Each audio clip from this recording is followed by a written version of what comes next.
বাংলাদেশের বাজারে কিন্তু চলে এসেছে Yamaha 250 CC bike. 250 CC bike নিয়ে কিন্তু বাংলাদেশের মানুষের ভিতরে অনেকটা হাইপ রয়েছে। আর বাংলাদেশের বাজারে এত টাকা দিয়ে এই বাইক আসলে কেনা ঠিক হবে কিনা সেই সম্পর্কে কিন্তু বিস্তারিত আজকে একটা আলোচনা করার চেষ্টা করব।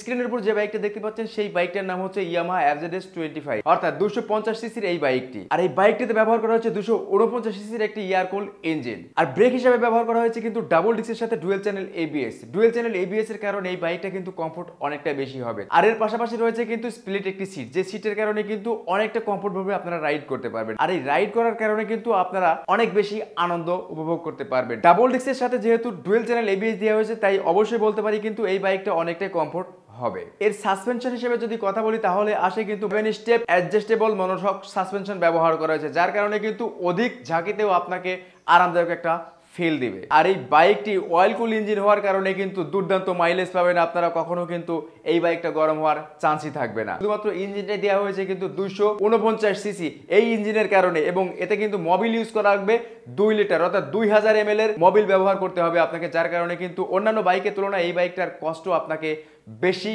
গ্রহণ করতে হবে। বাংলাদেশের বাজারে আসলে এত টাকা দিয়ে এই বাইকগুলো কেনা ঠিক হবে কিনা সেটা কমেন্টে অবশ্যই আপনি জানাতে পারেন।